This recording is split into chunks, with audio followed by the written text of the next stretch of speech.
Yeah, hi. My name's Gary Wills. I've been a recruiter for 20 years for my sins, and I had a bit of a roller coaster last year, shall we say?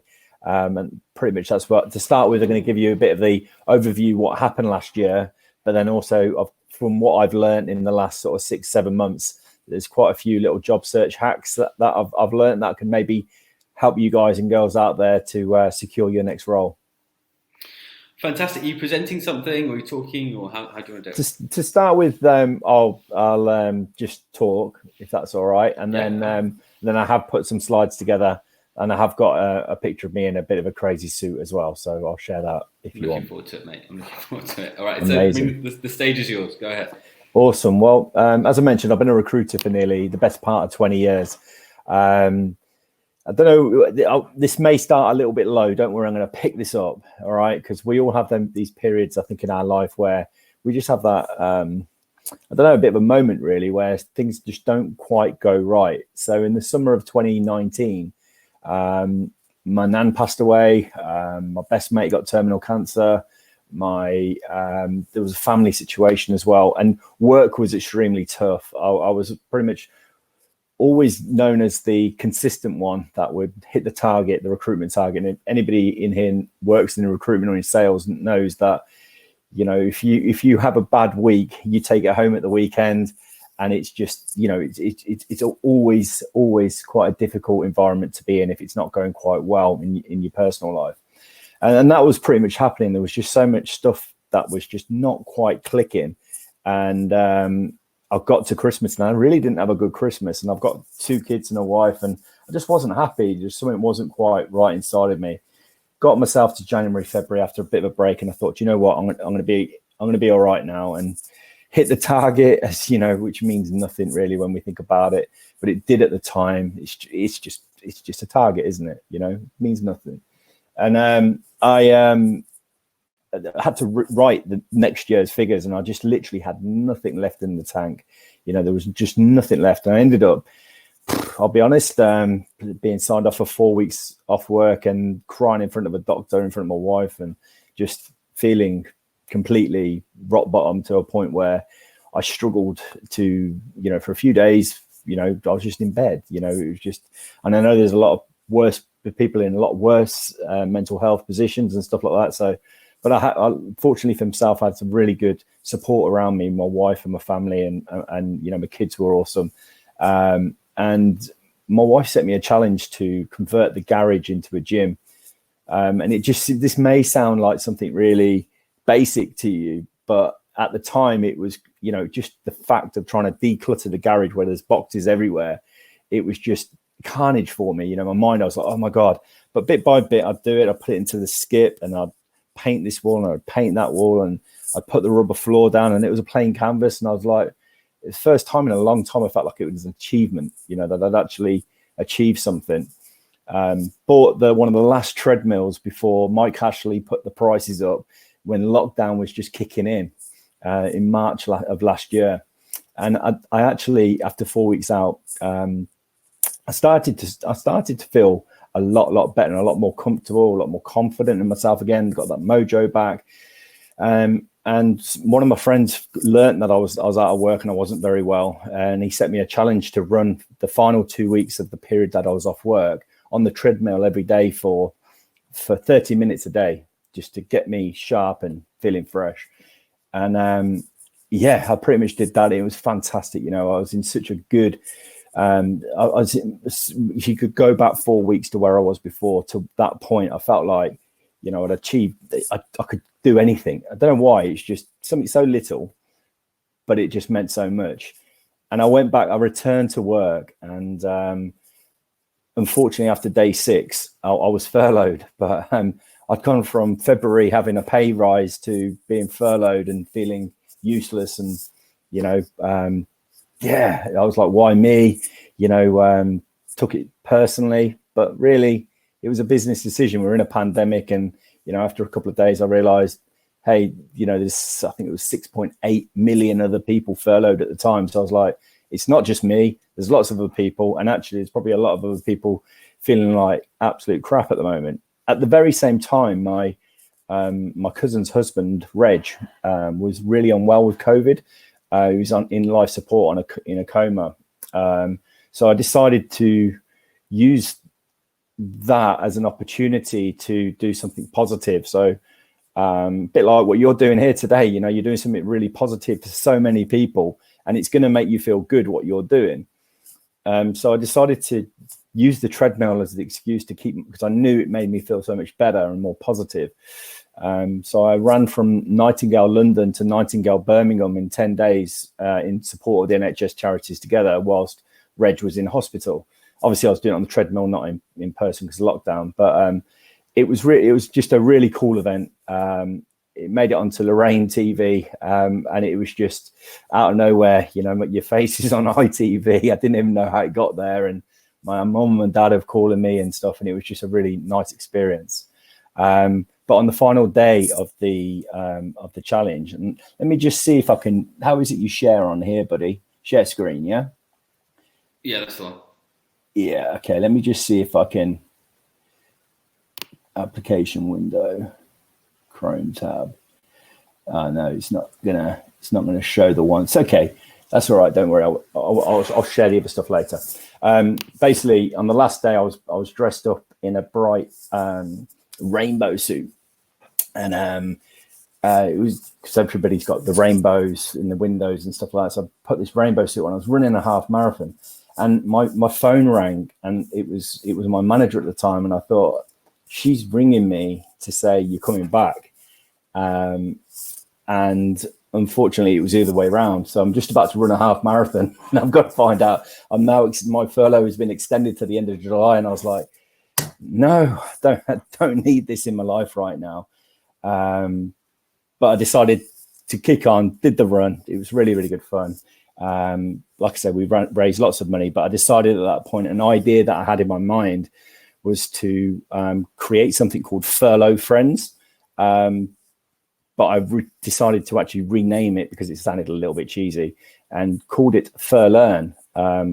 So I phoned up one of my old colleagues, Jay Johansson, who's like the co-founder of it, and we pretty much overnight created Furlearn.com to support, motivate, and inspire as many people out there who were job searching and furloughed like me, that I knew were going to be having it really tough through this period, because I knew I had good recruitment experience, good recruitment skills and network, that maybe I could bring people together to actually help a community of job searchers and furloughed talent. So we launched it in April. Our first ever online event was with Andrew McCaskill, the career coach god, as he is.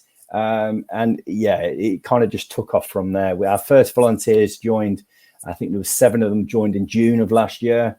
We made it onto BBC WM radio, and we were just ecstatic, like the fact that we made it onto the radio. By that point, we'd hosted about 7 events.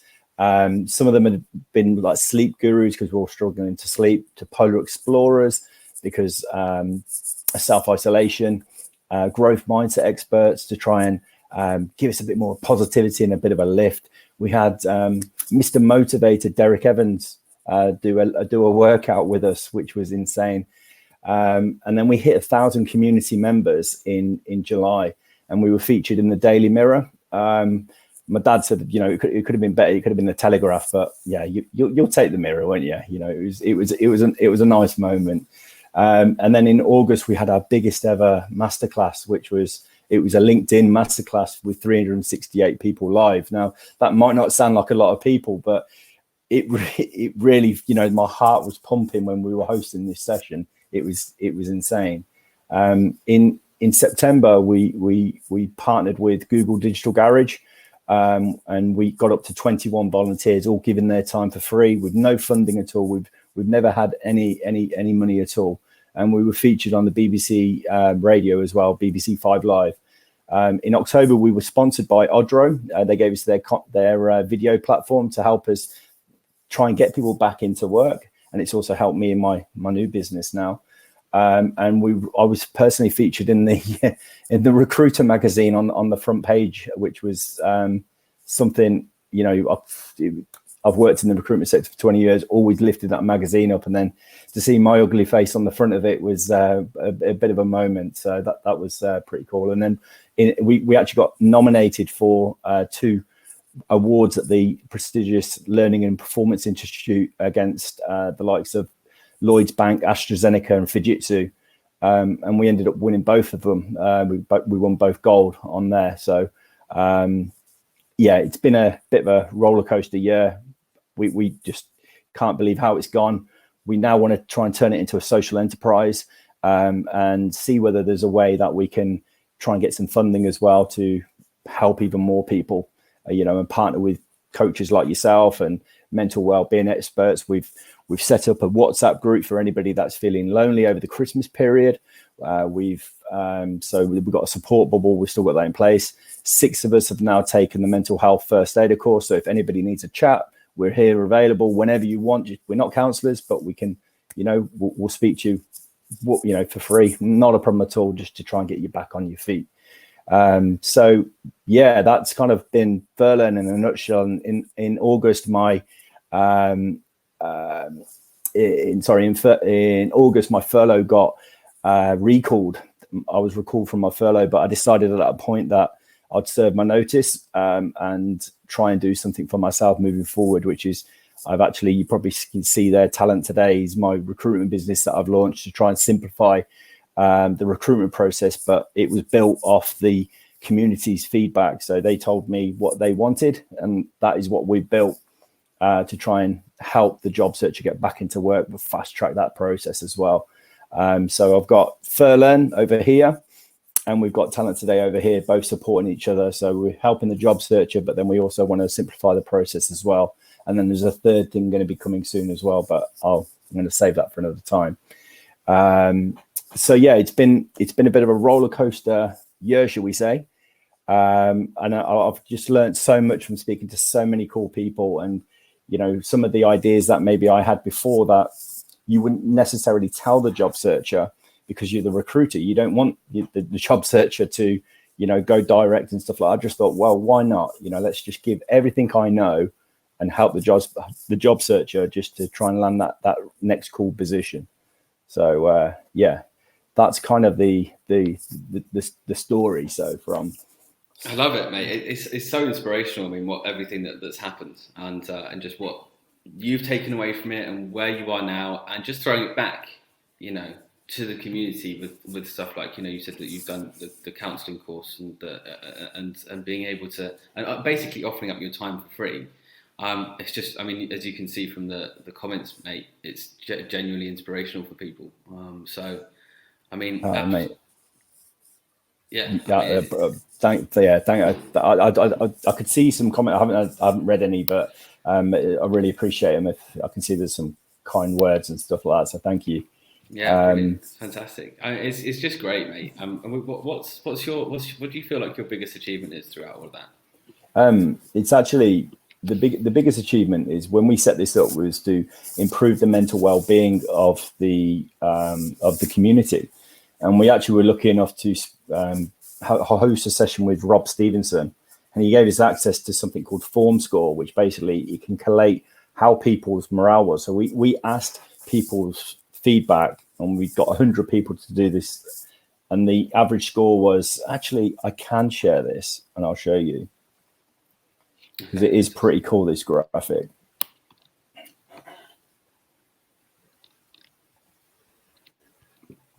There we go. Is that sharing? That should be sharing. No, can't see anything this end.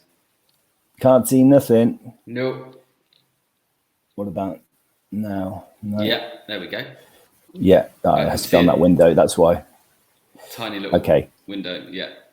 Okay. Yeah. So there we go. Okay. So that was the form before people found Furlearn, and you see in there, it's quite worrying actually. There's a 1, there's a lot of 2s, there's 3, and that's like need to get help. Urgently. There's a lot of 3s and 4s. So morale is at an all-time low, and this was done around July of last year. So in the summer, even when the sun was out, and then after about 10 weeks, we ran it again, and we're delighted that, you know, we improved it from an average score of 5.5 to a very good score of 7.8. And it just really showed me that the power of community, you know, when you can get to know people and actually offer something, these soft skills that they often don't get in the workplace, you know, just little things can go a long way. Like, you know, just having someone to talk to, for one, but also, you know, being able to maybe just learn something that you're struggling with at the moment, like sleeping. You know, why is it I can't sleep at the moment? And you know, you've got the access to a sleep guru to actually give you the answers. But these amazing people here, you know, are actually here all across the country. None of us have met, you know, but we somehow, you know, created a platform to, you know, for free, which, yeah, it's gone really well. So I'll stop sharing that. Fantastic. No, it's great, mate. So I invite anyone who's struggling at the moment, anyone who's feeling that way, then reach out to Gary and Furlong. You know, it's something fantastic, and to do it all for completely non-profit as well, and have that many people as well, have that many people engaged, have that many people working there. I guess volunteering is probably the term, right? I think that's the massive thing as well, is that, you know, if there's anybody out there now that, you know, doesn't feel like they have the skill to do something, go and do it for free. You know, if you can find the time, go and do it for free, because you'll be that passionate about it. The person that you're giving that time to, like a lot of these volunteers, like myself, I didn't have the skills to be a host or put on events. We had project managers who never had any writing skills, but they had a passion for it. And it gave them an opportunity to, effectively be our, you know, our head of blogs channel, you know, right. and now they've gone on. One of them has gone on to have a side hustle to be a part-time career coach as well. So it does two things, you know, it gives you other skills, but it also, you know, it makes you, without this sounding cheesy, it makes you feel good inside as well. You know, it's not all, it used to be the saying, do good, get good. It's not about getting good. It's about doing the good to feel good, you know, just something positive. If you can help somebody else out, you know, it sets the day up well. It's going to set your morale up as well. It's going to set you up for a good start. So, love it. Yeah. No, thank you for sharing all that. And like I said to people, if anyone is, you know, needs to reach out, then obviously we'll get your details at the end. Yeah. So thanks for sharing the story. Did you say there were some tips as well you wanted to share? Yeah, definitely, buddy. Definitely. Let's. I'll share the screen now. Okay, great. Inspiration and interview tips. Let's do it. Is that what more do you want, buddy? Let's do it. Okay. I think it's that one. And can you see? No. Oh. Yes. Can you see that? Yes, I can. From furlough to the future. But yeah, okay, cool. Great. Okay, so these are kind of like some of the main things that I learned during the time out, as to one that could help me, but then they could also help the job searcher as well and people on furlough. So first one is, when you wake up in the morning, just try not to look at your technology. And I know it's difficult with children. It is extremely difficult for myself. But what I call this is like your commute to work. Your work at the moment is to find a job. So commute. We've lost that, you know, that ability to commute to work, where it's your thinking space, it's your brain space. We go straight away onto the laptop and we're job searching, and we don't actually have any time to have any creativity or ideas that we can come up with. So just going out for a 10, 20, 40-minute walk, whatever it could be, just to get out in the morning to start the day well. One thing, it's going to give you ideas and a bit of creativity, but the other bit is, as well, you're going to look down at your Fitbit and go, blimey hell, already I've done 6,000 steps. I've started the day well. So you've got a win already, straight away. There's a massive tick there. And one thing I would definitely recommend as well, which I've never done until recently, is watching the sunrise. I'm not spiritual or anything like that, but there is something about it, is watching walking and being dark and then watching the sunrise. There is something definitely in that does lift your morale. Second bit is export your data. So in LinkedIn, If you just Google, it's so easy and simple. Export all of your contacts from LinkedIn into an Excel spreadsheet and go through every single one, red, amber, green. And you want to work out, who the people that you maybe used to walk past or have a coffee with in the canteen, in the corridor, see where they've moved on to now, and they're potentially your warm leads that you can speak to these people and actually, just have a conversation with, find out if there's any positions going there, find out if there's any projects kicking off, if they're implementing any new systems, if there's something which is relevant to you, a talking point, engage with them. The more conversations that you can have with people, the more opportunities it will open. So export all of your data into Excel for sure. And then once you've done that, the power of the audio message, which is one of the features which is available on your on LinkedIn Messenger. If you just hold it down, you've got 60 seconds of playtime. So instead of sending just a normal message to somebody, why not send them an audio message by saying, hey, it's Gary. We haven't spoken for some time, but I just thought I'd just send you a quick message, see how you are, see how you're doing. Also to make you aware that I'm currently on the market at the moment looking for my next position. I noticed that you're working at such and such. If there's anything becoming available, please do let me know. Anyway, have a great Easter. Take care of yourself.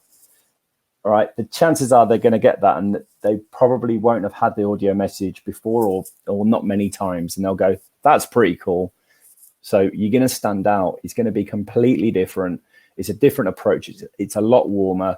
There is obviously the video approach as well that you could do. You could use as well using something like Vidyard, or you could even record a video of yourself and send it. But not many people yet are 100% comfortable with that, and I get it. But I see the audio message as the halfway ground. It really does sort of open doors. In fact, I can use it as an example for Furlearn, for instance, when we're targeting a speaker, we will use the audio message to try and track that person down and tell them the story in 60 seconds and ask them, would you do it for free? And I don't think I think there's been one that we didn't get. So the power of the audio message, it really does grab people's attention. The pronunciation as well. So when people go onto your LinkedIn profile, if you go into profile edit, it will show your name, and below it there'll be a little microphone symbol. So it's a way for you to be able to pronounce your name, Gary Wills, but it's a bit boring. But at least people can hear your voice. I'm trying to get the DNA to come out so people can understand exactly who you are. So why not say, hey, I'm Gary Wills. I'm the founder of Furlearn, and my intention is to support, motivate, and inspire the job searcher whilst also utilizing my Talent Today agency. So it gives a bit of a story as to who you are. They can hear your voice. They can, hopefully they think, hey, he sounds nice. It's inviting. It's just your nice LinkedIn profile, good CV profile picture, good LinkedIn profile, and now they can hear your voice. There's just that little bit more meat on the bones. So hopefully, if you didn't know about that one, you can use that. This one as well is pretty cool, and I'd only recommend it if you give a true representation of yourself. If you can sit down in front of a camera and do 60 seconds, 90 seconds max, so somewhere between 45 and 90 seconds max. You don't want any more than that, otherwise you're just going to bore them to sleep. And I can talk, I know, so I'm probably boring you guys to sleep at the minute. But if you could just sit down and actually record a video of you from your screen here, and just say, hey, I'm Gary. I'm a specialist in X, Y, and Z. I'm currently seeking my next position. My skills are bam, bam, bam, and I'm looking for bam, bam, bam. If you're available for a conversation, please feel free just to drop me a line. Cheers. So save that as a YouTube link, and then attach it into your CV as a CV summary of myself. So the recruiter opens it up, or the hiring manager opens it up. They click the link, straight away they go, this candidate stands out. Because I know 99% of the market is not doing that. So if you're applying for something, you could even use the Vidyard tool and actually tailorize something. So you could forward that on to the recruiter and say, hey, you can use that video summary on my CV, by the way, and send it to the hiring manager. Or if you want me to tailor something a little bit more specific to the role, more than happy to do that for you as well. So the power of that, as long as it's a true representation of yourself, and don't feel like you have to do it and put yourself under pressure to do it, because it's not right for everybody. I completely get that. And only do it if you, like I say, you're in a good frame of mind and you've maybe just come back from a run or done some exercise, cycling, or done something positive, and you're feeling in good spirits. And like I say, it's a true representation of yourself. But yeah, the video summary has been a bit of a winner, shall we say. So yeah, respond.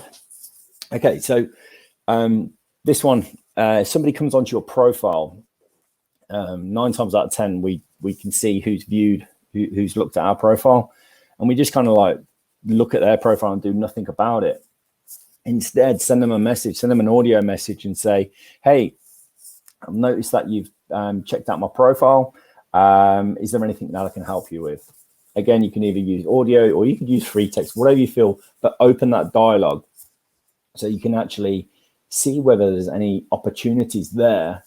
There's a reason why that person has stumbled across your profile, and, ask the question, is there something that I can help you with? Start getting, a little bit more interactive with the community, which brings us onto the visibility side. So I read a stat the other day. I think only 1% of the LinkedIn network uses it. And it is a powerful tool if you get it right. You want to become the recruiter's go-to person, and you want to be, in the mind of the hiring manager of the positions that you want to be getting. So, commenting on hiring managers' posts, getting to know them that way, I'd definitely recommend that. Creating your own blogs or creating your own posts, and if it's a positive one, tag it as a feature. So if you could tag a feature, it could be, for instance, you could be talking about yourself, that you're job searching at the moment and what you're looking for, and so many people have got behind it and it's really pushed really far. Now tag that as a feature on your profile so it stays there forever. So tag your CV there as a feature, tag whatever it is, that you think is going to, somebody goes to your profile, it's always there, and it's going to make you even more visible. And all of the questions that they've got maybe could just be answered like that, bang, straight away. They've got all of the answers there. So try and get yourself as visible as possible, and, try and engage with the recruiters, be the recruiter's best mate in some ways. So, if you can offer any insights, any information to them, try and, get them on side. This is a time to be in collaboration, and this is something I'm really excited about in this marketplace at the minute, is that there are more recruitment companies collaborating now, which is really, really cool. Generally the startups, but it is really cool. People really do want to help each other. And go backwards in time. So even so much as like when you maybe even applied for that job in May last year and it went on hold, I'm talking like 9-10 months ago. Why not just go through all of the applications that you went through like months ago and just send the email, send an audio message and just say, hey, I applied for this job like ages ago. No, it got put on hold or cancelled. Did anything ever like come about of this position? And it's just worth, it's just another conversation, because people have been applying for lots of positions. There probably is the likelihood that now companies are starting to think about pulling the trigger again and actually rehiring. So definitely go backwards and see at the positions that you've previously you've applied for. Feedback is massively key. If ever you go for an interview and a recruiter just goes, oh, you were pipped at the post, do not take that at all. Pipped at the post, no chance. You want to know why you didn't quite get it. So really push the recruiter, and if you don't get it, go direct to the hiring manager and say, I really want to know, of course, there's a better candidate available, but what more can I do next time, to secure the position? Is there anything that I need to sharpen up on in the interview? Is there anything more that I need to research? Please, could you just tell me? I just want to know. I'm not going to take this offensively or anything like that. I just want to improve my chances for landing the next position, because you won't make the same mistake twice. And it could be just that little fine margin.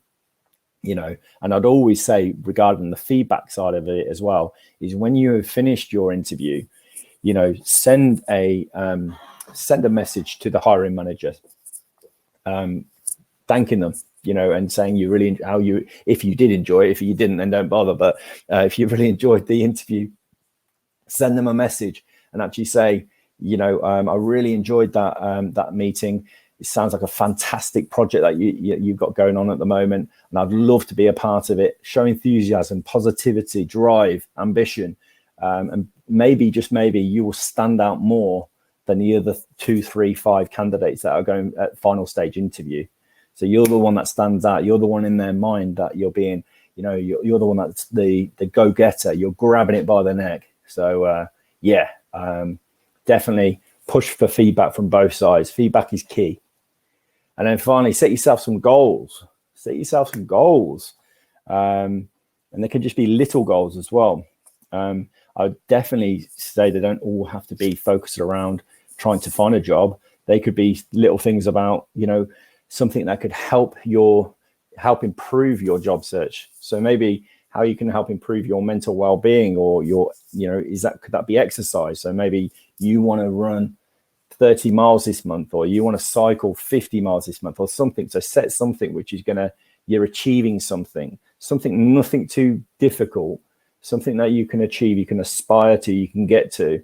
And then set smaller individual goals as well for applying for positions, and how you're going to apply for the position, and how maybe, you might just do some more research before you send in that application.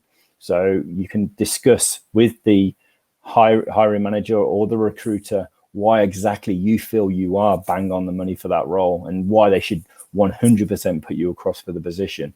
Because if there is that position that you see and you go, that is definitely me, do not be the person that just thinks, I won't bother pushing it, and asking the question. Phone them up, send them an email, send them a voice, whatever it is, and definitely just grab it by the neck. If you know it's right for you, go and get it. Visualize it and just think, I'll find a way of getting there. What have you got to lose? You're only dealing with a recruiter. Who cares? Who cares what a recruiter thinks?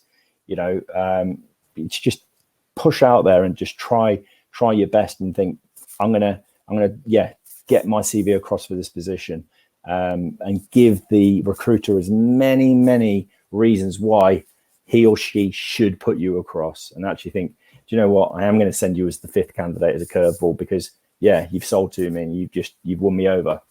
So in a nutshell, bang, they are my top 10 tips. Can you go back through slide 7? Apparently a couple of people lost audio back then. Oh yeah. So visibility. What was that one? Okay, so we went on to respond visibility. Yeah, so visibility. Just need to try and get yourself as active as you possibly can. So when there's like hiring managers or recruiters posting, sorry, my cat just jumped on the windowsill. When there's people commenting on positions or making a post, get active with the companies that you want to apply for. So get to know maybe the marketing manager or the CIO of these companies. Try and map it out and think, right, who are these people? I'm going to start commenting on their posts so they can start to get to know me. Then maybe, a week's time, 2 weeks time, after I've been engaging a little bit and they're starting to know my name, I'm going to ping them a message and I'm going to say, hey, how's it all going? I know I've been messaging you lately on your posts. How's the project kicking off your end in the marketing team? Is there any positions that are upcoming?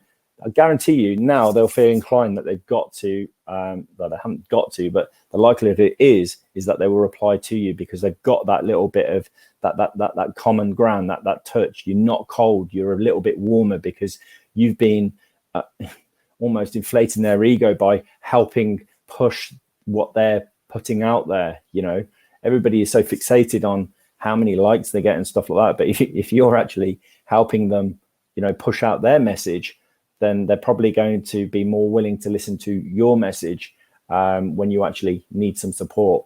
So definitely build that connection with your community. And on the visibility side as well, I really can't say enough about, you know, just trying to get people to your profile. And when they are at your profile, the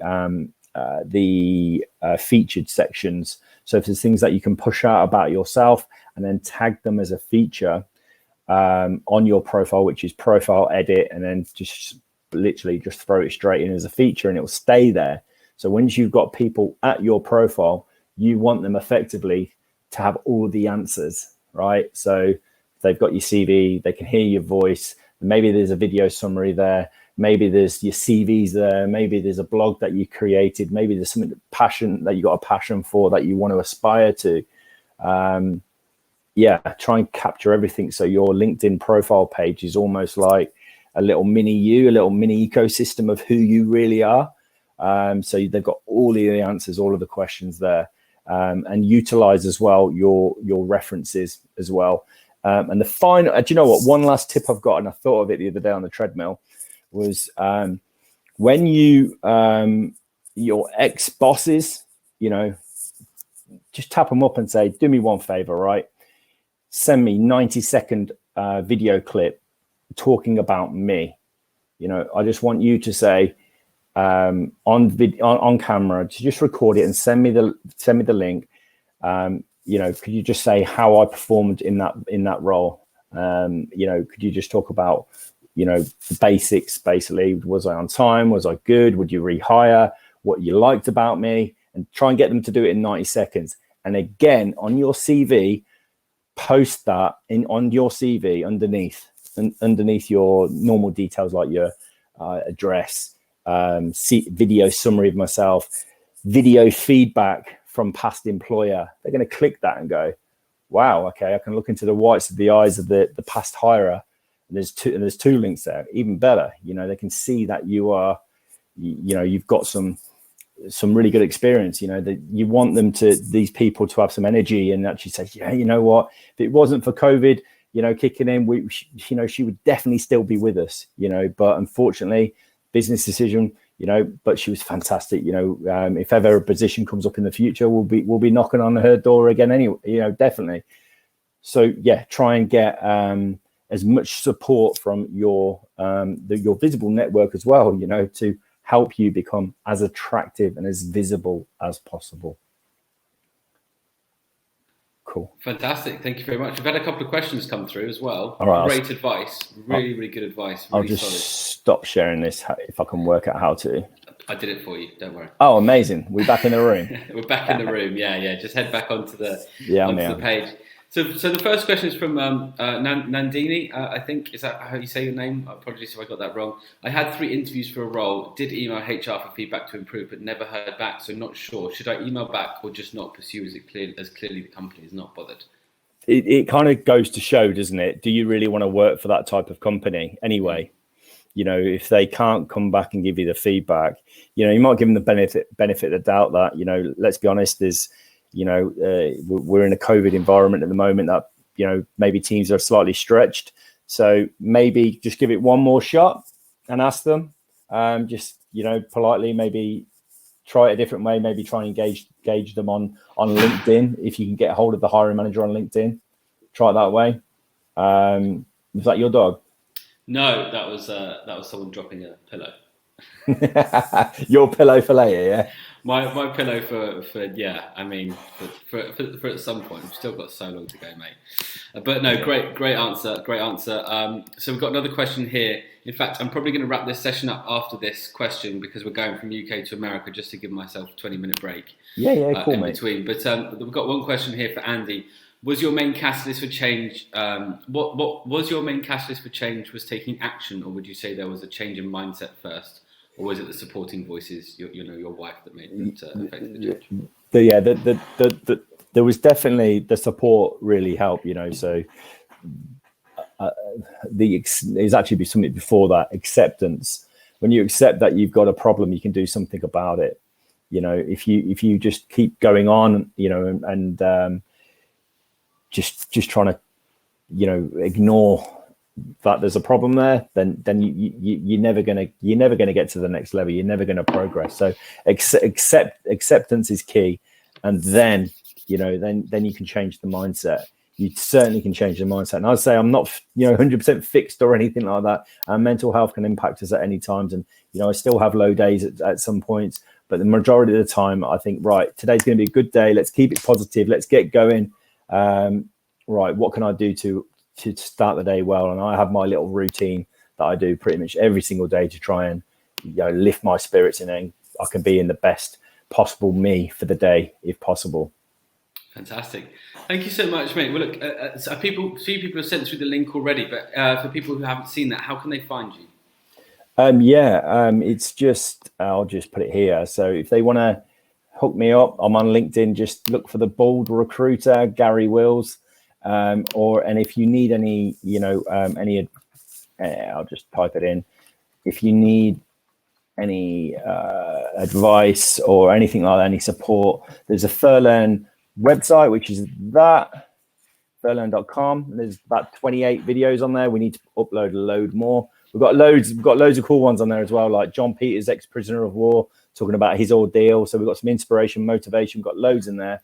And we've got a Furlearn support group, which is on LinkedIn. So if you just go into groups, Furlearn support, loads of little hacks in there. And then, I'm trying to earn a living being a recruiter again, which is pretty cool. Good. Listen, mate, thank you so much, and thank you for your support on everything as well. I really appreciate it. I'm going to take a 20-minute break now. Yeah, you do, mate. We've got the American coaches starting in 20 minutes with Al Smith, who's going to be doing a fantastic talk. So we'll see you all then. See you, buddy. Nice one. I really, really appreciate it. Keep going strong. I'll log in probably about 4 a.m. when my son wakes me up. All right. You can do. I can't promise I'll be here, but you can log in. All right. Thanks, buddy. I'll see you soon. See you later. See you all.